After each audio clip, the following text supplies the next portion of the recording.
raconte. Christophe Ondelatte. Un profil criminel très rare aujourd'hui, assez proche de celui du célèbre Jean-Claude Roman. L'histoire d'un homme qui ment et qui, pris par ses mensonges, finit par tuer celle qui a découvert le poteau rose. Comme d'habitude, je ne vous donne pas son nom pour le moment, vous le découvrirez au cours du récit. Il s'agit du tueur de Laurence Maille, à Farbus, dans le Pas-de-Calais, en novembre 2007. Et pour le débrief tout à l'heure, j'ai invité l'avocate de la famille de Laurence Maille, réalisation Céline Lebras. Europe 1, Christophe Ondelatte.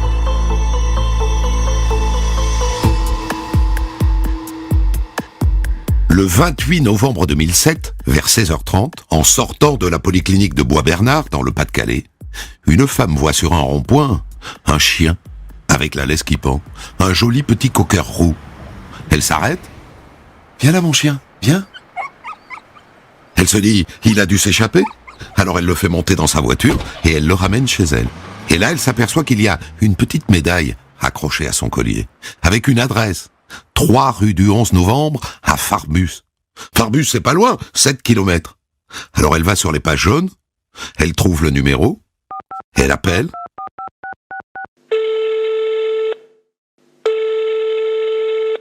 Messagerie Orange, bonjour. La personne que vous essayez de joindre n'est pas disponible. Pas de réponse.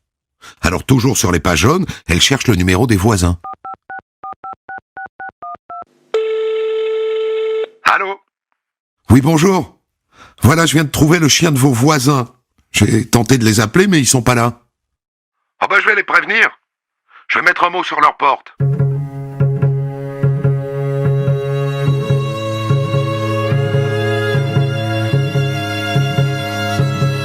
En début de soirée, 19h15 exactement, les gendarmes de Vimy reçoivent l'appel d'un homme affolé. Bonjour. Voilà, je vous appelle. Ma compagne, Laurence Maille. Elle est partie depuis 15 heures promener son chien. Elle n'est pas rentrée. Les gendarmes vont sur place, à Farbus, aux 3 rue du 11 novembre. Et là, ils sont accueillis par le compagnon de la disparue, John Zablewski. Vous comprenez ce qui m'inquiète, c'est que je viens de découvrir un mot de ma voisine sur ma porte. Elle me dit qu'on a retrouvé la petite chienne de Laurence, Chloé, à Bois-Bernard. Il a raison. Qu'est-ce que le cocker de Laurence faisait si loin de Farbus? Et quand avez-vous eu des nouvelles de votre compagne pour la dernière fois, monsieur? C'était vers 16h. Elle m'a envoyé un SMS, justement pour me prévenir qu'elle allait promener son chien. Vous étiez où, vous, à ce moment-là? J'étais à ma salle de sport, à Lens. Les gendarmes demandent alors à John s'il est possible que Laurence ait fait une fugue en abandonnant son chien. Ah non, c'est impensable. On vient de se mettre ensemble. Elle est en instance de divorce avec son mari, et d'ailleurs elle avait rendez-vous avec lui ce soir à 7h chez le notaire pour régler les détails de la vente de leur maison. J'ai vérifié, elle n'est pas allée au rendez-vous. Là-dessus, justement, arrive le mari, ou l'ex-mari. Il vient d'apprendre que son ex-femme a disparu. Et il dit aux gendarmes, « Je trouve ça vraiment bizarre. Ça sent pas bon. Non ? Ça sent pas bon. »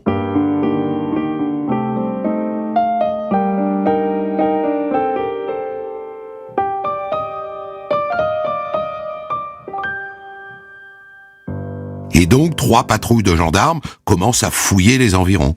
Laurence a peut-être fait un malaise en promenant son chien. Ils arrêtent à minuit. Aucune trace de la jeune femme.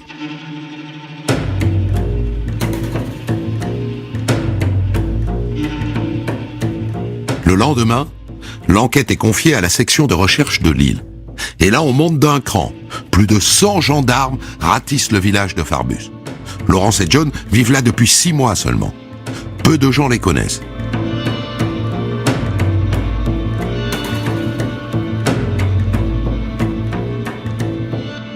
Ensuite, les gendarmes élargissent leur périmètre. Ils fouillent la campagne alentour, les champs, les sous-bois.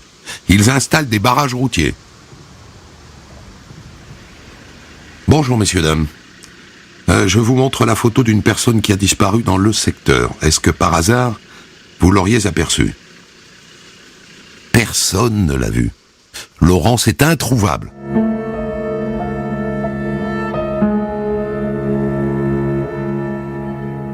Et les gendarmes décident de fouiller sa maison, la maison qu'elle occupe avec son ami John.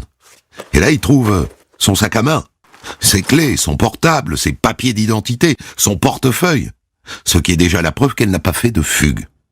Et naturellement, avec l'aide de John, il reconstitue son emploi du temps le jour de sa disparition.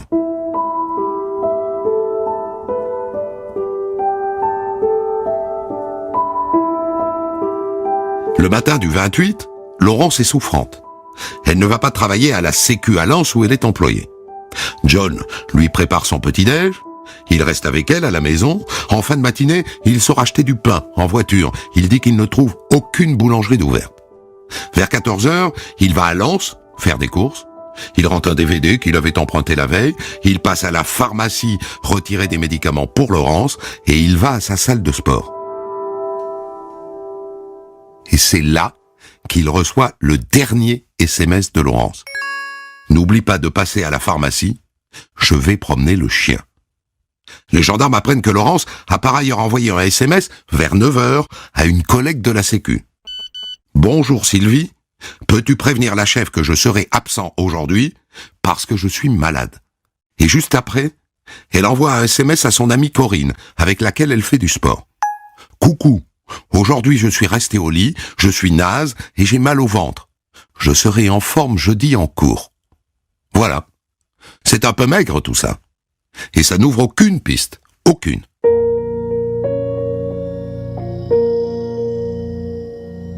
Alors s'il n'y a pas de piste extérieure, quoi de plus naturel que de s'intéresser aux proches?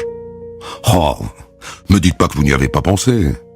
Le mari en cours de divorce. Ou alors le nouveau compagnon, John. Comment se sont-ils rencontrés, Laurence et lui? On s'est rencontrés il y a environ 1 an et demi, à la salle de sport à Lens. Moi, j'étais marié, j'ai 2 enfants. Mais on était en train de se séparer avec ma femme. En revanche, elle a quitté son mari pour moi, quoi. Ça fait un mobile, ça. Le mari qui tue sa femme parce qu'elle l'a quitté pour un autre.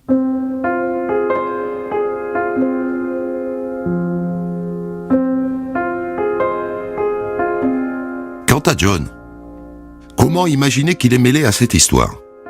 Depuis la disparition de Laurence, il est très actif. Il a imprimé un avis de recherche, il est allé le placarder dans tous les coins de rue, dans tous les magasins, il a mobilisé la presse, il veut organiser une battue, il est même allé voir une voyante qui lui aurait dit « Laurence souffre d'un problème respiratoire. Elle se trouve entre le mont Saint-Éloi et Vimy. Je vois son corps enterré, près de grands sapins. » Il est allé le dire tout de suite aux gendarmes, qui ne l'ont écouté que d'une oreille, mettez-vous à leur place, une voyante. Et entre nous, John lui aussi a des soupçons sur le mari, et il finit par en parler aux gendarmes. Ben moi je me demande s'il l'a pas tué, pour garder la maison. Eh oui. Je vous rappelle que le soir de sa disparition, Laurence avait rendez-vous chez le notaire pour régler avec son mari, et bientôt ex-mari, la vente de la maison commune. Aujourd'hui, elle est morte. À qui revient la maison tout entière? Eh ben, au mari. Les gendarmes décident donc de vérifier l'emploi du temps du mari. Et c'est vite fait. Il travaille dans une banque. Et le 28, il n'a pas quitté son bureau de la journée. Il y a 10 personnes pour le confirmer. Alors ils interrogent les amis communs sur les circonstances du divorce. Est-ce qu'il y avait un conflit? Oh bah pas du tout. Ça se passait très bien. C'était pas un divorce conflictuel du tout. Conclusion des gendarmes, John s'est fait des idées. Le mari n'y est pour rien.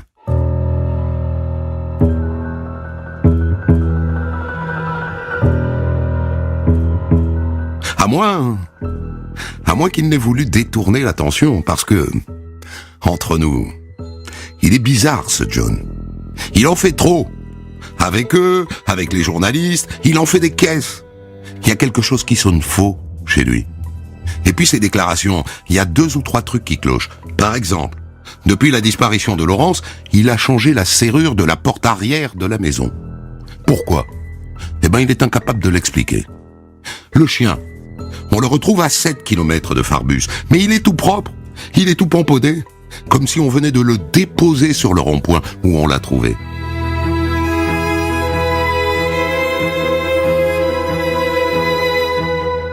Et puis, le SMS que Laurence est censé avoir envoyé à sa collègue de la Sécu, Sylvie. Il commence par « Bonjour Sylvie ». Or, la copine dit que Laurence commence toujours ses messages par « Bonjour ma poulette ». Alors ajoutez à ça une faute d'orthographe, « Je serai absent » au lieu de « Je serai absente ». Et puis cette phrase, « Peux-tu prévenir la chef ?» Laurence avait de très bons rapports avec sa supérieure. Elle avait son portable. Elle n'avait aucune raison de passer par la collègue pour la prévenir. Pour être clair, les gendarmes se demandent si ces messages ont vraiment été écrits par Laurence, ou s'ils ont été écrits par quelqu'un d'autre. Par exemple, par son ami John. Alors, voyons ce que dit le portable de John Zablewski, et mettons-le en parallèle avec le portable de Laurence. Tiens. Quand Laurence envoie le message « Je vais promener le chien », John est juste à côté d'elle, alors qu'il est censé être à la salle de sport. Et après, quand John se déplace, eh bien le portable de Laurence se déplace aussi. Ça n'est pas du tout ce qu'il a raconté. Il a dit qu'elle était malade, qu'elle était restée au lit, et qu'il est allé seul à Lens. Il a menti. Et il n'y a pas que là-dessus qu'il a menti. Il dit qu'en fin de matinée, il va chercher du pain, mais que toutes les boulangeries sont fermées. C'est faux. Les gendarmes ont vérifié. Les 2 boulangeries de Farbus étaient ouvertes. Alors, monsieur Zablewski, pourquoi est-ce que vous nous racontez des salades ?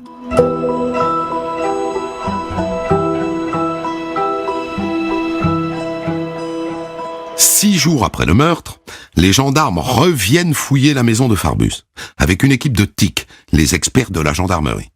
Quand ils débarquent... Bonjour, monsieur Zablewski. Nous avons un mandat du juge pour perquisitionner à nouveau la maison. Alors bien sûr, vous êtes libre de rester. Ou vous pouvez vaquer à vos occupations. On en a pour un moment, je vous préviens. Qu'est-ce que vous faites, vous ? Vous restez ou vous partez ? Vous restez ? Eh bien lui, il part, comme si ça n'était plus son affaire. C'est l'impression qu'il donne. Sauf que les gendarmes le filochent de loin. Et ils le suivent jusqu'à Lens, où ils le voient entrer dans une bijouterie. Ils le laissent ressortir, ils attendent un peu, et ils vont voir le bijoutier. Oh ben il m'a porté 2 bagues à vendre. J'en ai donné 40 €. Ces 2 bagues, les gendarmes les montrent à la mère de Laurence. Oh ben ce sont les bagues de ma fille. Je les reconnais. John Zablewski vient tranquillement de vendre les bijoux de sa compagne disparue. Quel homme déroutant.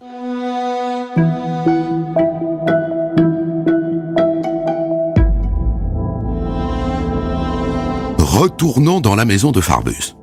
Les TIC viennent de faire une sacrée découverte.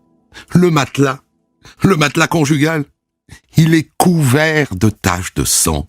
Couvert, il y a du sang aussi sur le montant du lit. Et vu la quantité, il ne pourra pas dire que c'est un saignement de nez. Et c'est pas tout. Les TIC pulvérisent les pièces du rez-de-chaussée avec un produit qui s'appelle du Blue Star. Et à la lumière noire, ils voient apparaître des traces de sang dans le couloir. C'est une scène de crime. La maison est une scène de crime. Et juste après, qui voilà ? John Zablewski, qui rentre de sa promenade avec les 40 € des 2 bagues de sa chérie dans la poche. Il affiche un air serein. Dites-moi, monsieur Zablewski, on a trouvé des traces de sang sur votre matelas. Vous avez une explication ? Oh ben Laurence a dû saigner au lit ? Voilà, c'est en général ce qu'on dit. Et donc fini de rigoler, monsieur Zablewski, vous êtes placé en garde à vue. Laurence a disparu depuis 6 jours. Elle est où, Laurence ?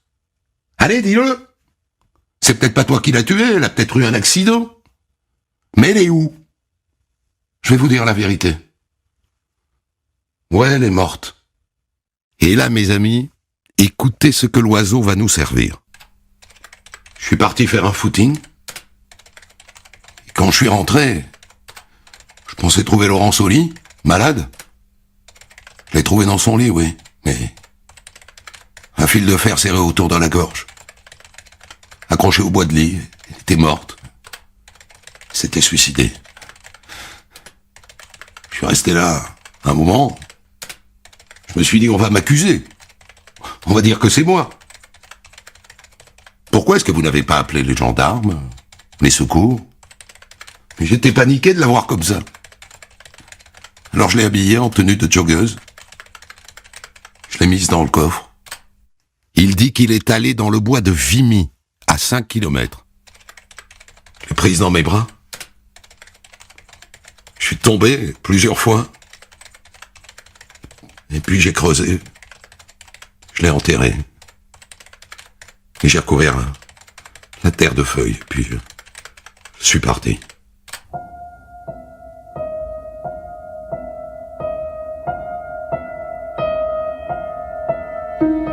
Et après, il dit qu'il a déposé la chienne Chloé sur le rond-point, qu'il a rédigé les faux SMS, qu'il est allé à Lens pour se créer un alibi.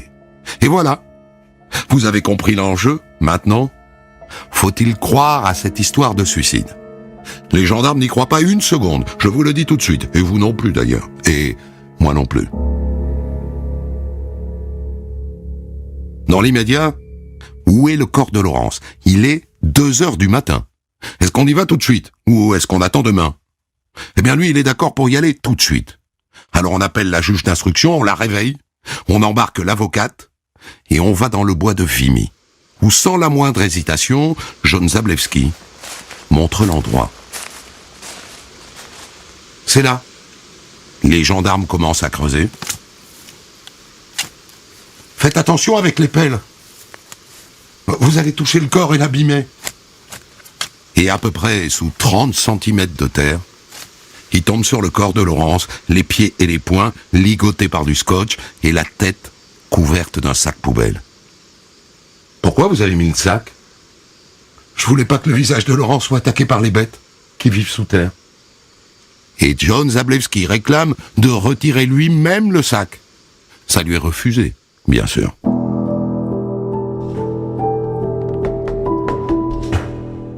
Et donc il est mis en examen pour homicide volontaire aggravé et envoyé à la prison d'Arras. Une autopsie est réalisée, bien sûr. Et on trouve des traces de strangulation, 2 sillons sur le cou qui collent avec l'usage du fil de fer. Mais d'après ce que dit le légiste, elle n'a pas pu se faire ça elle-même. C'est impossible. Il a fallu serrer très longtemps. Et par ailleurs, il y a des ecchymoses sur la tête et sur le visage. Elle a saigné. Et c'est ça qui donne les taches de sang sur le matelas. Et ça, elle ne se l'est pas fait elle-même. Ils se sont bagarrés, c'est clair. Dans son sang, on trouve aussi du zolpidem, un somnifère, un hypnotique, en grande quantité. Le légiste suppose qu'elle en prenait souvent, et depuis plusieurs mois. Alors ce fil de fer, monsieur Zablewski, où est-il? Je l'ai jeté sous le pont du canal. À Arnes. Ok. On l'emmène sur place, on envoie des plongeurs, l'eau est très trouble, au fond c'est de la vase, on ne trouve pas le fil de fer. Mais Zablewski s'accroche toujours à sa thèse du suicide.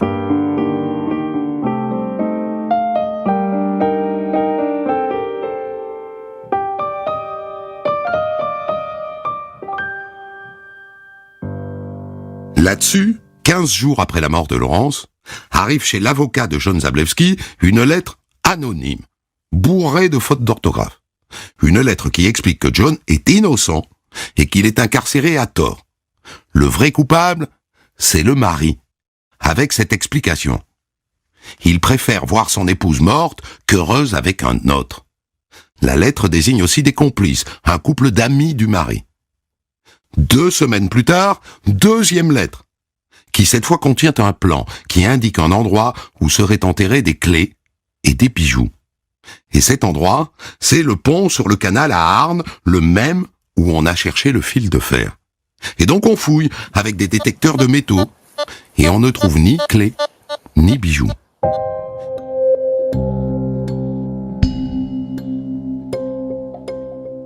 Mais les gendarmes reviennent tout de même à la piste du mari, on sait jamais. Alors que je vous rappelle que matériellement, il ne peut pas tuer Laurence puisqu'il est au travail. Mais on vérifie ses connexions informatiques, son téléphone. Et décidément non, ça ne peut pas être lui. Quant aux amis, lui est dentiste et il l'a consulté toute la matinée. Et elle a fait des courses à Lens, sa carte bancaire le prouve. On fouille la cellule de John Zablewski. Et on tombe sur un bloc-notes, des enveloppes et des crayons. C'est le même papier que la lettre anonyme, les mêmes enveloppes. Et sur le bloc-notes, on trouve ce qu'on appelle un foulage, c'est-à-dire qu'en écrivant sa soi-disant lettre anonyme, Zablewski a légèrement gravé la page du dessous. C'est lui, bien sûr, qui a écrit cette lettre dans une misérable tentative de se disculper.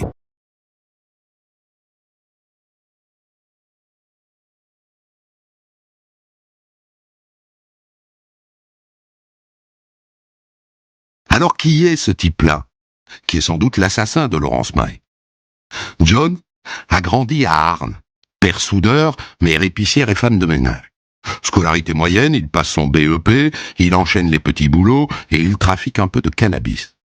Ensuite, il fait son service militaire dans un régiment de parachutistes. Il est prêt, dit-on, à s'engager. Mais il se marie et il devient papa d'un petit garçon et donc il renonce à l'armée. Et comme c'est un beau parleur, il trouve un poste de commercial dans le secteur de l'intérim. Il est chargé de placer des ouvriers sur les chantiers. Et ça lui donne un petit train de vie. Ça le rend crâneur, flambeur, belle voiture, beaux vêtements, assez bien gaulé par ailleurs grâce à la salle de sport. Il n'est que commercial. Mais sur sa carte de visite, il écrit « directeur d'agence ». Ça en dit long sur le personnage.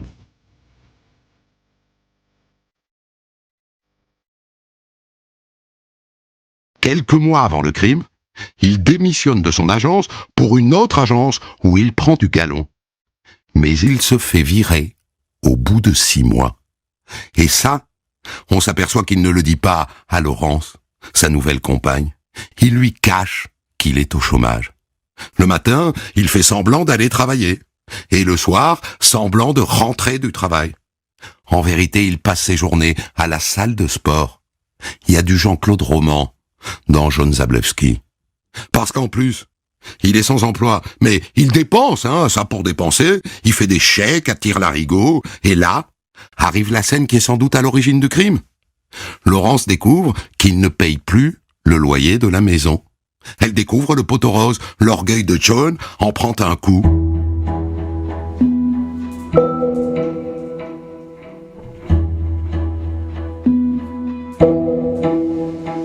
Le 23 novembre, 5 jours avant le crime, un huissier de justice se présente à la maison. John Zablewski parvient à ruser, il se fait passer pour quelqu'un d'autre. Il évite la saisie. Mais on a le mobile. L'honneur blessé de Zablewski. Il tue Laurence parce que Laurence a découvert qu'il était un menteur. Et si vous aviez encore un doute, écoutez ce que raconte sa maîtresse, Maëva. Et oui, forcément, il a une maîtresse. La dernière fois qu'ils se sont vus, elle dit qu'ils n'ont pas couché ensemble, mais qu'ils ont dormi ensemble. Et au milieu de la nuit, je me suis réveillé d'un coup. J'ai senti comme une pression sur le cou. J'ai crié « Aïe !» Il était en train de m'étrangler. Elle a gardé la trace 2 jours.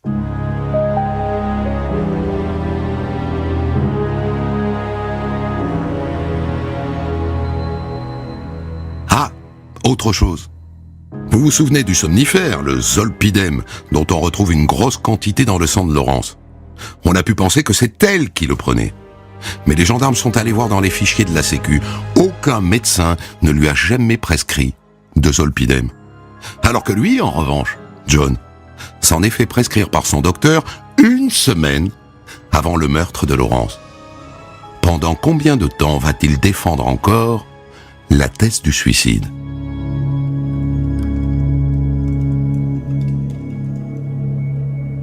Un an après le crime, John Zablewski est à nouveau interrogé par la juge.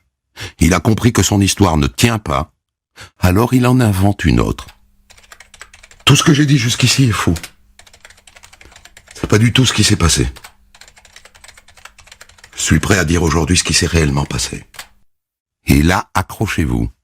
Laurence a été tuée par la mafia de Lens. Si. Et voilà le scénario. John prétend qu'un jour, dans un bar de Lens, le sombrero, il rencontre un certain Marcello, qui lui propose de monter le plan suivant. Il doit récupérer les pièces d'identité des personnes qui viennent s'inscrire dans son agence d'intérim, et avec, Marcello veut ouvrir des comptes bancaires. Je lui ai dit que j'étais d'accord, mais que ça avait un prix. Je lui ai demandé 200 000 euros. Il a refusé. Et donc, il a voulu récupérer mes fichiers sans payer, quoi. Il a envoyé 3 mecs chez moi. Et le 28, quand je suis rentré, ces 3 mecs m'attendaient. Et là, ils m'ont amené à l'étage et... j'ai vu qu'ils avaient tué Laurence.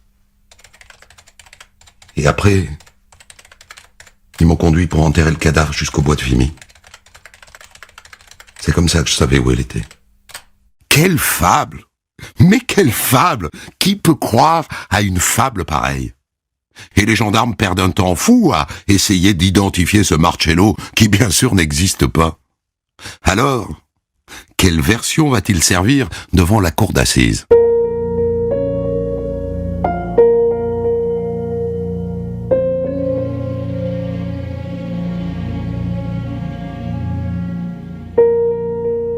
Le procès de John Zablewski s'ouvre le 28 mars 2011 devant la cour d'assises du Pas-de-Calais.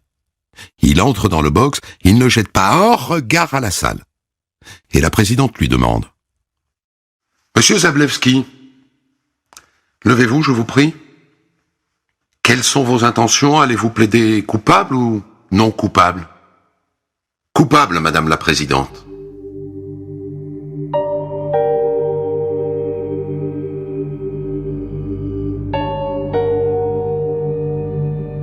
Étonnement général dans la salle d'assises.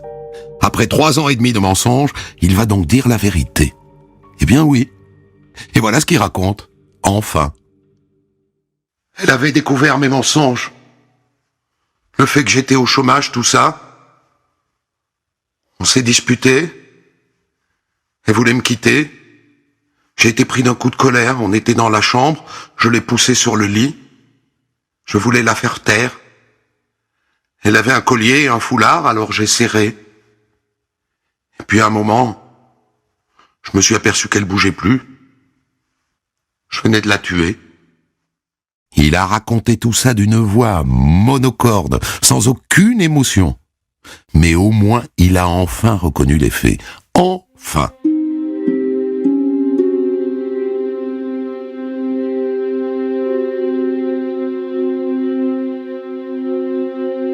À la fin du procès, l'avocat général requiert 30 ans de réclusion criminelle, assorti d'une période de sûreté de 15 ans. Mais les jurés sont encore plus durs. En moins de 2 heures, ils condamnent John Zablewski à 30 ans de prison, assorti de 20 ans de sûreté. Verdict qu'il accueille sans aucun signe d'émotion. Mais il fait appel. Et donc il est rejugé devant les assises de Douai en février 2012. Il n'a pas changé de version. C'est un crime passionnel. Elle a découvert le poteau rose, il l'a étranglé sur un coup de sang. Sauf qu'il y a le zolpidem. Et ça n'a pas échappé à l'avocat général. Vous lui avez administré un somnifère jour après jour, monsieur. Et donc ça n'est pas un coup de sang, n'est-ce pas? C'est un crime prémédité. C'est un assassinat. Pour lequel je vous demande une peine de 30 ans de réclusion criminelle, assortie de 20 ans de sûreté. Monsieur Zablewski est dangereux, mesdames et messieurs.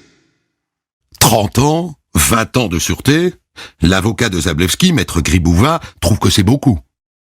Enfin, c'est une peine disproportionnée. C'est une peine de serial killer, de multirécidiviste, de barbare.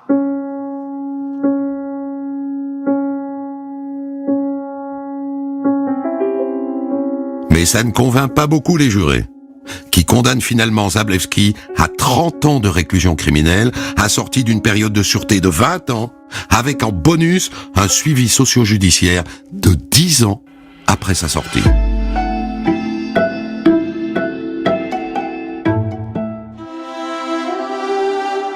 Et c'est la fin de cette histoire que nous allons maintenant débriefer avec maître Marianne Blétrac du barreau de Béthune.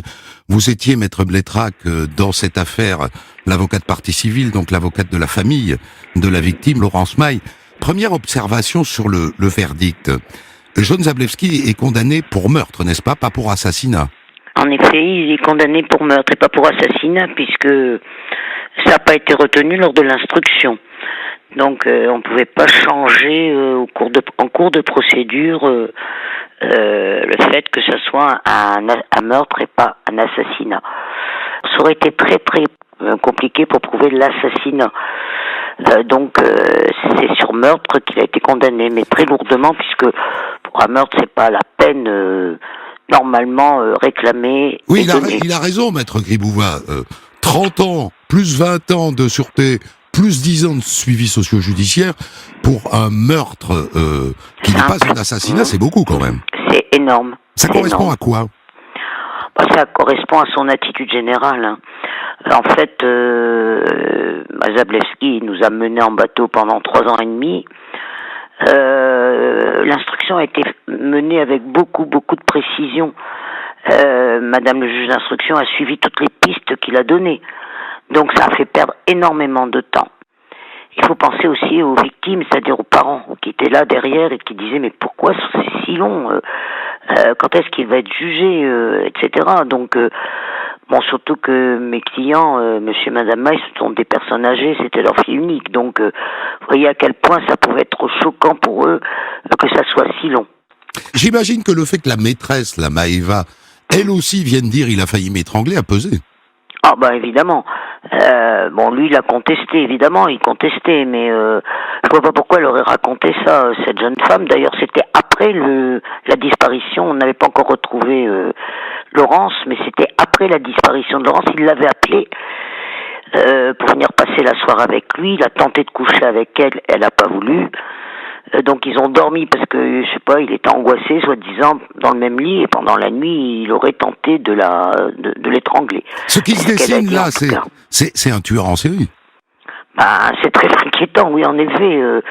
Je pense pas qu'il ait tué d'autres personnes, mais il était très violent avec sa première femme. Hein. L'avocat général a raison quand il dit cet homme est extrêmement dangereux. Ce que les faits eux-mêmes ne prouvent pas forcément. Oui, mais là, je pense que c'est un homme très dangereux, parce que même sa façon d'agir pendant toute la procédure montre que c'est quelqu'un de dangereux et de très manipulateur. Parlez-nous de cet homme, parce que nous, on l'a pas vu, vous, oui, pendant les deux procès d'assises. C'est un beau gosse? Ah oui, c'est un beau gosse, bien costaud, faisant beaucoup de gymnastique, même à la prison, il avait pas perdu ses biceps. Hein. Ouais. Il continue à faire du sport, voilà. C'est un gars... séducteur, séduisant, beau parleur, oui, pour celui à qui il plaît, oui, il peut être séduisant sûrement. Laurence, elle a rêvé, quoi, elle a rêvé de ce prince charmant et est tombée follement amoureuse de lui au départ, hein, ça c'est sûr et certain. Ce qui est inquiétant, à contrario, c'est son extrême froideur, notamment quand il prononce ses aveux devant la première cour d'assises. Moi, j'ai noté qu'il était extrêmement froid, qu'il n'y avait pas d'affect. Il n'y avait aucun affect, et d'ailleurs ma cliente Madame Maille est tombée dans les pommes. Il y a eu un arrêt on a été obligé d'arrêter l'audience, on a appelé le SAMU, etc. Il faut se rappeler quand même que c'est des personnes qui, maintenant ils doivent avoir près de 90 ans, mais à l'époque ils avaient 83, 84 ans. Ils sont pas des jeunes, hein, donc elle est tombée carrément dans les pommes. On était obligé d'appeler le SAMU. Enfin, ça a été assez dur, quoi, hein, pour elle, parce qu'au bout de 3 ans et demi, d'un seul coup, il avoue, vous voyez, alors qu'il a jamais avoué pendant toute l'instruction, et il nous a raconté des bateaux absolument extraordinaires auxquels personne ne croyait d'ailleurs. Hein, mais Madame le juge d'instruction a bien fait son instruction. Elle a voulu fermer toutes les portes, si vous voulez. Mais quand il avoue, il n'y a pas un mot de regret, il n'y a pas un mot pour les parents. À la fin, il a fait ses excuses, mais on sentait vraiment que c'était des excuses. Son avocate avait dû lui dire de s'excuser auprès des parents, mais bon. C'était stratégique, quoi. Ouais, c'était stratégique. D'ailleurs, le fait qu'il avoue à l'audience, c'était stratégique, parce que je pense que son avocate, comme tout bon avocat, lui a dit vaut mieux avouer, parce que vous allez vous en prendre plein la figure. Manqué, il s'en est pris quand même plein la figure. Enfin, voilà, hein, c'était stratégique à mon avis. Hein. On voit pas pourquoi il aurait pas avoué avant, à ce moment-là. Parlons du mobile Maître Blétrac, qui serait donc le fait que Laurence ait découvert le poteau rose, il était au chômage, il n'avait pas osé le lui dire, et il l'a tue pour ça. Semble-t-il que oui, hein, donc si vous voulez, il y a eu plusieurs problèmes. D'abord, elle s'est rendue compte qu'il payait pas le loyer alors qu'il s'était engagé à payer le loyer. Donc ça lui a posé beaucoup de questions. Elle comprenait pas pourquoi le loyer n'était pas réglé. Donc elle lui a posé la question. Et elle s'est rendue compte en même temps qu'il lui avait pris sa carte bleue. Il lui avait piqué, entre guillemets, sa carte bleue et dans son sac, et qu'il était parti en Belgique acheter de l'essence, des cigarettes, etc., etc. Donc là, elle a commencé vraiment à se poser des questions. Elle en avait d'ailleurs parlé à sa mère qui d'ailleurs avait aucune confiance dans ce monsieur Zablewski. Hein. Depuis le début, elle l'aimait pas. Depuis le premier jour. Elle le sentait pas. Ah oui, dès le premier jour, elle le sentait absolument pas. Elle l'a toujours dit d'ailleurs. Hein. Elle s'en méfiait énormément. Elle était très très très très inquiète que sa fille soit avec lui. Et donc, si vous voulez, elle a commencé à se poser beaucoup de questions, hein, parce que bon, au départ, c'était vraiment le grand amour. Hein, c'était, on sortait, on allait au Touquet, on achetait des bijoux, etc., etc. C'était la grande vie. Petit à petit, elle s'est rendue compte qu'il y avait quand même des problèmes d'argent. Donc, je sais pas s'il lui a avoué qu'il était au chômage. Ça, j'en sais rien. En tout état de cause, elle s'est rendue compte qu'en fait, il lui avait menti, qu'il travaillait pas puisqu'il payait même plus le loyer de la maison. Mais tu es Maître Blétrac pour un mensonge. Est-ce que les psychiatres ont expliqué ça? Faut être sacrément narcissique. C'est-à-dire que c'est un type, d'ailleurs le psychiatre le dit, c'est un type extrêmement narcissique. Extrêmement narcissique. C'est lui le plus beau, c'est lui le plus grand, c'est lui le plus intelligent. Il s'aime profondément. Hein. Je sais pas s'il peut aimer quelqu'un d'autre, mais il s'aime profondément. Donc, découvrir son mensonge, pour lui, c'était insurmontable qu'elle ait découvert que c'était pas vrai, le vrai John qu'elle aimait, que c'était un faux John. Voilà, donc je pense que ça a dû le mettre dans une rage folle. Et il l'a étranglé, hein, il l'a étranglé. Alors bon, on ne saura jamais comment il l'a étranglé. Il semblerait que elle était en pyjama, il l'aurait étranglé avec son collier fantaisie. Son collier fantaisie qu'elle aurait autour du cou. Moi, j'ai jamais vu une femme qui porte un collier fantaisie autour de son cou quand elle dort, enfin quand elle est au lit. Puisque c'était un long collier, donc ça me semble très bizarre, mais enfin bon. Voilà. Il y a beaucoup de choses qui n'ont pas été éclaircies hein, dans le procès. Est-ce qu'il pensait avoir commis le crime parfait? Parce que il a joué finement avec les SMS, il a joué finement en allant déposer le chien, il a joué assez finement en se donnant un alibi, en allant à la salle de sport à Lens et en allant rendre ce DVD. Il a pensé qu'il avait absolument que c'était le crime parfait, qu'on n'arriverait jamais à imaginer que c'était lui. Bon, ce qu'il a perdu, c'est le fait d'aller vendre les bijoux le jour même de la perquisition. De la perquisition dans une bijouterie à Lens. Et puis le fait de ne pas avoir pensé que son portable était géolocalisé. Bah oui, non, il ne savait pas ça. Pensé, mais ça montre que il n'est pas aussi intelligent qu'on ne le croit. Mais bon, il n'y a pas pensé. Et puis il a fait des fautes en disant absent au lieu d'absente. Ça a mis la puce à l'oreille à tout le monde, ça, etc., etc. Ça prouve que c'est écrit par un homme, quoi. Ben bien sûr, une femme, elle va jamais dire je suis absent. Et puis il change pas le matelas. Alors que le matelas est couvert de taches de sang, il y a une preuve là.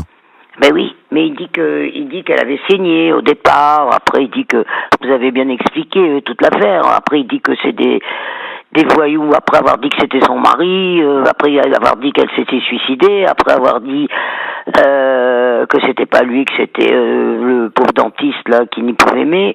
Il a dit que c'était des voyous de Lens qu'on a cherché partout, qu'on n'a pas trouvé. Que de temps perdu, hein. On a cherché Marcello. On a cherché Marcello, oui. La mafia de Lens. Incroyable. Ouais. Alors, ce qui est inquiétant aussi, c'est que il a été très pressant, très présent, très investi au début dans les recherches. Il était partout, il était tout le temps avec la police. Il a même essayé d'amener les journalistes de la Voix du Nord au commissariat, etc., etc. Hein. Il était tout le temps là, quoi. Il cherchait. Vous savez, moi, je vais vous dire une chose qui m'est personnelle. Je l'ai vu coller les affiches. D'accord. Dans Lens. 2 jours ou 3 jours après la disparition de cette jeune femme et de Laurence. Je l'ai vu moi-même de mes yeux. D'ailleurs, il a été faire les affiches à la CPM, qui a pas osé dire non, parce que bon, c'était leur Chez copine. l'employeur.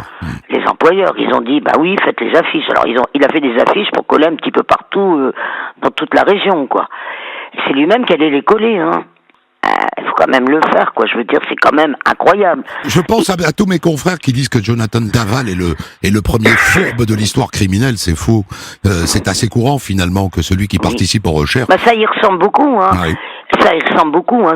D'ailleurs, j'ai été étonné qu'on n'ait pas fait le rapprochement, parce que ça ressemble tellement... Oui. À cette histoire-là. Oh. Et je vais vous dire l'histoire des gangsters qui venaient, des mafieux qui seraient venus. Ça me faisait penser aussi au dossier factif. Absolument. Dans lequel j'étais partie civile. Vos clients, Maître Blétrac, sincèrement, ils le soupçonnent depuis quand? Je crois depuis le début, hein, je vous Le le dis. premier jour. Ah oui. La mère était très circonspecte à la gare de Zablewski. Elle n'avait absolument pas confiance en lui. Bon, en plus, vous voyez, la maman qui a téléphoné, je sais pas combien de fois à sa fille, qui a jamais répondu dans la journée, alors qu'elle la savait malade, puisqu'elle l'avait vu la veille de l'assassinat. Elle s'en allait chez le médecin, et comme une mère ou comme toute mère, elle téléphone pour savoir sa fille unique, hein. Comment ça va, qu'est-ce qu'il a dit le médecin, etc. Elle n'a jamais eu aucune réponse. Or, c'était pas du tout la façon d'agir de Laurence. Laurence était une bonne fille, agréable, jolie, gentille, enfin tout ce qu'on peut imaginer, quoi. Et un peu naïf sans doute. Merci beaucoup, Voilà. Maître Blétrac, d'avoir accepté de débriefer cette histoire. Des centaines d'histoires disponibles sur vos plateformes d'écoute et sur europe1.fr.